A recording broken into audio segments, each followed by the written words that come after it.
엄마 미안해. 내가 미안해. 내가 미안해. 할머니의 장례식장. 그 어디에도 보이지 않던 아버지를 찾아 헤매던 지역의 눈앞에 목 놓아 통곡하는 아버지의 모습이 있었습니다. 그 순간 지역은 깨달았습니다. 아버지에게도 어머니를 떠나보내는 일이 세상에서 가장 견디기 힘든 아픔이라는 것을. 발길을 돌려 병상의 어머니 다정을 찾아간 지역, 그의 입에서 진심이 흘러나옵니다. 살아주셔서 고맙습니다, 엄마. 화려한 날들 36회 조옥래 여사의 장례식 장면은 많은 분들의 가슴을 적시며 깊은 여운을 남겼습니다. 한편 폭풍우가 지난 듯한 시간을 보낸 지역에게 뜻밖의 여인이 나타납니다. 정보아. 그녀가 전하는 충격적인 이야기. 지역과 은호의 사이를 다시 갈라놓게 될까요? 돌고 도는 인생사. 우리나라 드라마를 더 시원하게 풀어드리는 돌돌TV 시작합니다. 구독과 좋아요, 여러분의 응원에 진심으로 감사드립니다. 장례식이 끝나고 얼마 지나지 않아 다행히 어머니 다정은 큰 탈 없이 집으로 돌아와 요양을 시작했습니다. 병실의 소독약 냄새 대신 집안의 정든 공기 속에서 다정은 하루하루 조금씩 기운을 되찾아갔고 지역은 그제서야 밀려있던 일상과 업무를 다시 챙기기 시작했습니다. 그날도 지역은 책상 앞에 앉아 미뤄두었던 서류와 연락들을 정리하고 있었습니다. 마음은 여전히 장례식장 어딘가에 남아있었지만 삶은 멈추지 않고 앞으로 흘러가고 있었습니다. 그때 휴대전화 화면에 낯설지 않은 이름 하나가 떠올랐습니다. 정보아. 지역의 손이 잠시 멈췄습니다. 계약 결혼을 제안했다가 결혼식 날 아무 말 없이 사라져 그를 하객들 앞에 홀로 남겨두고 떠났던 여자. 하늘건설의 무남 동료 정보아였습니다. 메시지는 짧았습니다. 미안해서요. 꼭 한 번은 직접 사과하고 싶어요. 지역은 바로 화면을 껐습니다. 보고 싶지도 떠올리고 싶지도 않은 얼굴이었습니다. 이미 지나간 일이라 스스로에게 말하며 다시 일로 시선을 돌렸습니다. 그러나 메시지는 그날로 끝나지 않았습니다. 기다릴게요. 언제든 괜찮아요. 잠깐이라도 괜찮으니까요. 지역은 점점 불편해졌습니다. 사과라는 말 뒤에 남아있는 것이 미안함인지 아니면 자기 마음의 정리인지 알 수 없었기 때문입니다. 결국 지역은 짧게 답장을 보냈습니다. 오늘 저녁 30분만. 약속 장소에 도착했을 때 정보아는 이미 와 있었습니다. 예전처럼 화려하지도 결혼식 날처럼 당당하지도 않은 모습이었습니다. 지역이 자리에 앉자 정보아는 고개를 깊이 숙였습니다. 정말 죄송해요. 그 말은 준비된 말처럼 들리지 않았습니다. 조금 떨렸고 조금 늦었습니다. 그날 제가 너무 이기적이었어요. 지역은 아무 말도 하지 않았습니다. 그저 그녀를 바라보고 있을 뿐이었습니다. 그런데 정보아가 천천히 가방에서 무언가를 꺼냈습니다. 사진 한 장이었습니다. 갓 태어난 듯한 아기의 모습이 담긴 사진. 이 아이가 누구 아이예요? 지역의 목소리가 낮아졌습니다. 정보아는 떨리는 손으로 사진을 테이블 위에 놓으며 말했습니다. 제 아이예요. 그런데 그녀의 목소리가 막혔습니다. 지역 씨 아이일 수도 있어요. 지역의 얼굴이 굳어졌습니다. 무슨 소리예요, 지금? 정보아는 고개를 들지 못한 채 조용히 말을 이었습니다. 결혼식 전날 밤 우리 둘 다 술을 많이 마셨잖아요. 그날 밤 일이 정확하게 기억나지 않아요. 지역은 아무 말도 할 수 없었습니다. 그날 밤 술김에 흐릿했던 기억들이 어렴풋이 떠올랐습니다. 남자친구한테는 얘기했어요. 아이 아빠가 누군지 확실하지 않다고. 그 사람도 결국엔 떠났어요. 정보아의 눈가가 붉어졌습니다. 제가 키울 거예요. 혼자서라도 책임지고 키울 겁니다. 지역 씨한테 아빠 노릇해달라고 찾아온 거 아니에요. 그녀는 잠시 숨을 고르고 말했습니다. 하지만 친자 검사는 해봐야 할 것 같아요. 이 아이한테도 지역 씨한테도 그게 맞는 일이니까요. 지역은 사진 속 아이를 내려다보았습니다. 작고 조용히 잠들어 있는 얼굴. 그 순간 지역의 머릿속이 하얘졌습니다. 언제 나왔어요? 석 달 전이에요. 정보아가 조용히 대답했습니다. 이름은 지안이라고 지었어요. 지역은 한참 동안 아무 말도 하지 못했습니다. 그저 사진 속 아이의 얼굴만 바라보고 있을 뿐이었습니다. 동시에 지역의 머릿속에는 지은호가 가득했습니다. 은호의 수술을 기다리며 지역은 그녀를 향한 자신의 마음을 확신했습니다. 은호에게 제대로 고백하고 진심을 전하고 함께 앞으로 나아가자고 말할 준비를 하고 있었습니다. 그런데 지금 눈앞에는 갓 태어난 아이의 사진이 놓여 있고 그 아이가 자신의 핏줄일 수도 있다는 말을 듣게 된 것입니다. 지혁은 깊은 한숨을 내쉬었습니다. 은호에게 이 얘기를 어떻게 해야 하지? 이제 막 시작하려던 사랑 앞에 갑자기 나타난 과거의 그림자. 그것도 한 생명이 걸린 문제였습니다. 지혁 씨. 정보아가 조심스럽게 그를 불렀습니다. 제가 너무 갑작스럽게 찾아와서 놀라셨죠? 지혁은 고개를 들어 그녀를 바라보았습니다. 검사 결과가 나오기 전까지는 아무한테도 말씀 안 하셔도 돼요. 정보아는 조용히 말했습니다. 저도 아직 확실하지 않으니까요. 하지만 지혁은 알고 있었습니다. 확실하지 않다는 것 자체가 이미 그의 인생에 큰 파문을 일으켰다는 것을. 은호의 얼굴이 떠올랐습니다. 맑게 웃던 그 얼굴이 이 사실을 알게 된다면 어떤 표정으로 변할까? 지혁은 사진을 천천히 정보아에게 돌려주며 말했습니다. 검사 일정 잡아주세요. 빨리 확인하는 게 맞겠어요. 정보아는 고개를 끄덕였습니다. 고맙습니다. 지혁은 자리에서 일어났습니다. 그리고 돌아서는 순간 주머니 속 휴대전화가 울렸습니다. 화면에 떠오른 이름. 지은호. 지혁의 손이 떨렸습니다. 전화를 받아야 할지 잠시 미뤄야 할지 알 수 없었습니다. 은호에게 최대한의 신의를 지켜야 한다는 마음과 진실을 숨겨서라도 은호를 놓치지 않고 싶은 마음. 지혁의 머릿속은 다시 새하얗게 변했습니다. 한편 박영란은 며칠 전 일을 떠올리고 있었습니다. 지환에게서 할머니가 돌아가셨다는 문자를 받고 장례식에 가보려고 나서던 참이었습니다. 현관으로 향하는 영나의 발걸음이 문 앞에서 멈췄습니다. 언제부터 거기 있었는지 고성이가 팔짱을 낀 채 문을 가로막고 서 있었습니다. 눈빛은 차가웠고 이미 상황을 모두 알고 있다는 얼굴이었습니다. 어디가? 짧고 단정한 질문이었습니다. 영란은 잠시 망설이다가 정면을 바라봤습니다. 지환이 할머니 돌아가셨어요. 고성이의 눈썹이 미세하게 움직였습니다. 그러나 감정은 드러나지 않았습니다. 그래서 그 한마디에 영란은 알았습니다. 엄마에게 이 일은 애도의 문제가 아니라 격과 체면의 문제라는 것을 말입니다. 장례식장에 가려고요. 고성이는 한숨처럼 웃음을 흘렸습니다. 네가 그런데 왜 직접 가니? 부의금만 보내면 되지. 상류층 예의 좀 지켜 영나야. 그 말들은 늘 그래왔듯 차분하고 논리적이었지만 사람의 마음은 단 한 조각도 담겨있지 않았습니다. 영나는 그 순간 자신이 왜 이 집을 숨막히게 느껴왔는지 분명히 깨달았습니다. 이곳에서는 언제나 사람보다 역할이 먼저였기 때문입니다. 영란은 조용히 고개를 숙였다가 다시 들었습니다. 그리고 고성이의 손목을 붙잡고 있던 자신의 손을 천천히 풀었습니다. 엄마는 목소리가 떨렸지만 멈추지 않았습니다. 엄마는 경우 좀 지켜요. 고성이의 표정이 굳어졌습니다. 지금 나한테 경우를 논해? 네. 사람이 죽었는데 예의부터 따지는 게 경우예요? 그분은 지환이한테 가족이었어요. 그리고 저한테도요. 고성이는 날카롭게 말했습니다. 너 아직도 그 운전기사랑 엮이고 싶어? 내가 쌓아온 인생 그렇게 망치고 싶어? 영란은 고개를 저었습니다. 하지만 이번에는 수능이 아니었습니다. 망치는 게 아니라요. 처음으로 제 인생을 사는 거예요. 그 말은 선언이었습니다. 엄마의 계획에서 벗어나겠다는 되돌릴 수 없는 선택이었습니다. 영란은 현관문 손잡이를 잡았습니다. 다녀올게요. 고성이가 낮게 말했습니다. 나가면 다시는 이 집으로 돌아오지 못할 수도 있어. 영란은 잠시 멈췄지만 뒤돌아보지 않았습니다. 그래도 가야 돼요. 그게 제가 배운 경우니까. 문이 닫히는 소리는 크지 않았습니다.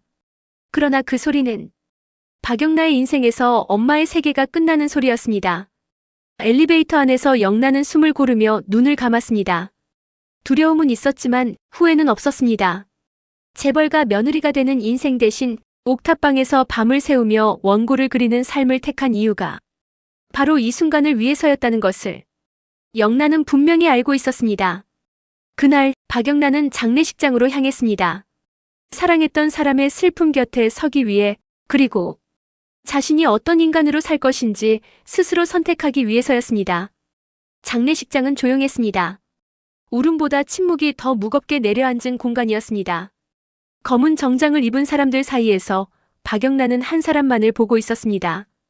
영란은 영정 사진 앞에 서 있는 이지환의 등을 바라보았습니다. 어깨는 곧았지만 그 곧음이 오히려 애처로웠습니다. 그는 울지 않았습니다. 울 수 없다는 듯 감정을 안으로 접어넣은 사람처럼 서 있었습니다. 영란은 천천히 그의 곁으로 다가갔습니다. 오빠. 지환은 고개를 돌렸습니다. 잠시 말을 잇지 못하던 그는 낮게 말했습니다. 와줘서 고맙다. 그 한마디에 영란은 자신이 잘 왔다는 확신이 들었습니다. 그날 장례식이 끝날 때까지 영란은 지환의 곁을 떠나지 않았습니다. 상주석 옆에서 조용히 앉아 있었고 사람들이 다 돌아간 뒤에도 끝까지 함께 남아 있었습니다. 그리고 그 밤 영란은 마음속에서 오랫동안 미뤄두었던 결심을 꺼냈습니다. 도망치듯 그리는 웹툰이 아니라 사람과 함께 살아가며 그리는 웹툰을 하자. 그 사람은 조건도 계산도 없이 자신의 선택을 지켜봐준 이지환이어야 했습니다. 다음 날 영란은 아버지 박진석과 따로 점심을 먹었습니다. 고급 레스토랑이었지만 그날 영란은 처음으로 그 공간이 덜 부담스럽게 느껴졌습니다. 식사가 중반을 넘길 즈음 영란은 포크를 내려놓고 조심스럽게 입을 열었습니다. 아빠, 저 웹툰 작업 계약 있잖아요. 박진석은 고개를 들었습니다. 그래. 내가 고집 부린다는 그거. 그 계약 도와준 사람이 있어요. 박진석의 눈빛이 미세하게 변했습니다. 누군데? 영란은 숨을 한번 고르고 말했습니다. 이지환 오빠예요. 잠깐의 정적이 흘렀습니다. 박진석은 놀랐지만 목소리를 높이지 않았습니다. 그 친구가? 네. 계약서 검토도 해줬고 작업실 알아보는 것도 같이 했어요. 박진석은 잠시 생각에 잠겼습니다. 그래서 영란은 미리 준비한 말을 꺼냈습니다. 2달만이요. 2달 동안만 같이 지내면서 작업에 집중하고 싶어요. 그 이후엔 제 선택에 책임질게요. 박진석은 딸을 오래 바라봤습니다. 어릴 적 자기 손을 잡고도 늘 한 발짝 뒤에 서 있던 아이가 지금은 정면을 보고 말하고 있었습니다. 내가 그렇게까지 말할 줄은 몰랐네. 박진석은 물잔을 내려놓고 조용히 말했습니다. 사직서 반려하자. 영란은 눈을 크게 떴습니다. 아빠. 2달. 딱 2달이다. 그 안에서 내가 진짜로 뭘 원하는지 증명해.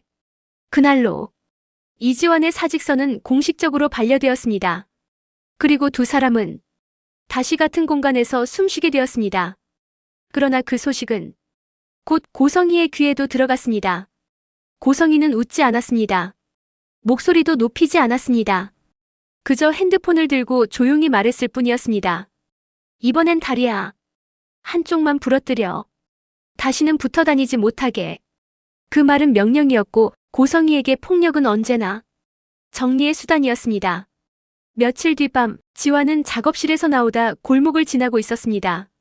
엔진 소리가 갑자기 가까워졌습니다. 휙. 오토바이 한 대가 지환을 향해 돌진했습니다. 이번엔 한 대가 아니었습니다. 2대였습니다. 그러나 지환은 예전의 지환이 아니었습니다. 그는 피하지 않았습니다. 몸을 낮춰 첫 번째 공격을 흘려보냈고 두 번째 남자의 팔을 정확히 꺾었습니다. 으악!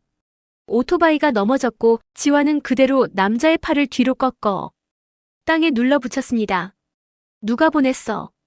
남자는 버둥거렸습니다. 말 안 하면 여기서 끝이야. 몇 분 뒤 골목 끝에서 사이렌 소리가 울렸습니다. 지환은 이미 가해자를 붙잡아 경찰서에 넘기고 있었습니다. 습격입니다. 상습적인 의뢰 폭행 같아요. 경찰서 유치장 문이 닫히는 소리와 함께 이번엔 폭력이 실패했다는 사실이 분명해졌습니다. 그 소식을 들은 고성희는 처음으로 잔을 떨어뜨렸습니다. 조용히 금이 간 컵에서 물이 바닥으로 흘러내렸습니다. 그녀는 알았습니다. 이제 이지환은 부러뜨릴 수 있는 존재가 아니라는 것을. 그리고 박영란은 더 이상 통제 가능한 딸이 아니라는 것도 너무 늦게 깨닫고 있었습니다. 그날은 유난히 바람이 잔잔한 저녁이었습니다. 이지환의 집 앞 골목에는 노란 가로등 불빛이 길게 늘어져 있었고 그 아래에서 박영란은 평소보다 조금 느린 걸음으로 지환과 나란히 걷고 있었습니다. 두 사람 사이에는 말이 많지 않았지만 이미 설명이 필요 없는 온기가 자리 잡고 있었습니다. 그렇게 고성희의 예감은 결국 맞아떨어지고 있었습니다. 지환과 영란은 더 이상 애매한 관계가 아니라 서로의 삶 깊숙이 들어온 사이가 되어 있었습니다. 그때였습니다. 골목 입구에서 익숙한 목소리가 들려왔습니다. 지환아. 지환의 걸음이 멈췄습니다. 영라도 자연스럽게 고개를 들었습니다. 그곳에는 박성재가 서 있었고 그의 옆에는 수빈이 있었습니다. 두 사람은 나란히 서 있었고 서로의 손은 이미 너무 자연스럽게 맞닿아 있었습니다. 순간 네 사람 사이에 짧은 침묵이 흘렀습니다. 성재가 먼저 웃으며 입을 열었습니다. 이게 이렇게 만나네. 지환은 어색하게 고개를 긁적였습니다. 형. 영란은 수빈을 바라보다가 조심스럽게 말했습니다. 수빈 언니. 수빈은 상황을 단번에 파악한 얼굴로 웃었습니다. 그렇구나. 그 웃음 속에는 당황과 호기심 그리고 묘한 반가움이 섞여 있었습니다. 처음엔 모두가 멋쩍어했습니다. 설명하기도 부인하기도 애매한 침묵이 몇 초 이어졌습니다. 그러나 그 어색함은 오래가지 않았습니다. 성재가 가볍게 말했습니다. 정리하면 우리는 지금 커플이 두 쌍이라는 거지. 수빈이 피식 웃으며 팔꿈치로 성재를 찔렀습니다. 오빠는 꼭 그렇게 말을 해야 돼? 그 말에 분위기가 풀렸습니다. 네 사람은 근처 카페로 자리를 옮겼고 조심스러운 시선은 금세 웃음으로 바뀌었습니다. 지환과 성재는 자연스럽게 형동생으로 돌아갔고 영라와 수빈은 서로를 바라보며 조금씩 마음의 거리를 좁혀갔습니다. 그날 이후 네 사람은 자주 함께하게 되었습니다. 서로의 관계를 숨기지 않아도 되는 자리에서 처음으로 편안한 웃음을 나누기 시작했습니다. 며칠 뒤 영란은 성재와 단둘이 마주 앉아 있었습니다. 지환과 수빈이 자리를 비운 사이였습니다. 영란은 컵을 두 손으로 감싸 쥔 채 한동안 말이 없었습니다. 성재는 재촉하지 않았습니다. 그는 이미 영란의 표정이 가볍지 않다는 것을 알아보고 있었습니다. 오빠. 영란의 목소리가 낮게 떨렸습니다. 이건 그냥 넘길 수 있는 얘기가 아니에요. 성재의 눈빛이 달라졌습니다. 무슨 일이야? 영란은 깊게 숨을 들이마시고 말했습니다. 엄마가요. 그 한 단어에 성재의 어깨가 미세하게 굳었습니다. 우진 오빠 기억하죠? 기억하지. 그 오빠 간이식 받았어요. 성재는 놀랐지만 말을 끊지 않았습니다. 몰래요. 아버지한테도 병원 기록에도 철저히 숨기고요. 영란은 고개를 숙인 채 말을 이었습니다. 기증자는 지은호 언니였어요. 쌍둥이 남매라는 거 엄마만 알고 있었고요. 성재의 얼굴이 서서히 굳어갔습니다. 그게 다가 아니에요. 영란은 손을 꽉 쥐었습니다. 지환 오빠. 엄마가 사람 시켜서 죽이려고 했어요. 그 말이 떨어지자 성재는 더 이상 평정을 유지하지 못했습니다. 뭐라고? 오토바이 폭주족이요. 다리 부러뜨리라고 이번엔 진짜 못 일어나게 하라고 했어요. 성재는 아무 말도 하지 못한 채 테이블 위를 한참 내려다보았습니다. 이 모든 퍼즐 조각이 하나의 그림으로 맞춰지고 있었습니다. 잠시 후 성재는 낮고 단단한 목소리로 말했습니다. 이건 선 넘은 거다. 영란은 고개를 들었습니다. 그래서 오빠한테 말한 거예요. 이건 우리끼리 감당할 일이 아니에요. 성재는 천천히 고개를 끄덕였습니다. 기회가 필요해. 확실한 증거랑 아버지가 외면할 수 없는 타이밍. 그의 눈빛은 이미 사업가이자 아들 그리고 장남으로서의 계산을 끝낸 상태였습니다. 그때 아버지한테 다 말씀드릴게. 영란은 그 말을 듣고 처음으로 어깨에 힘을 풀었습니다.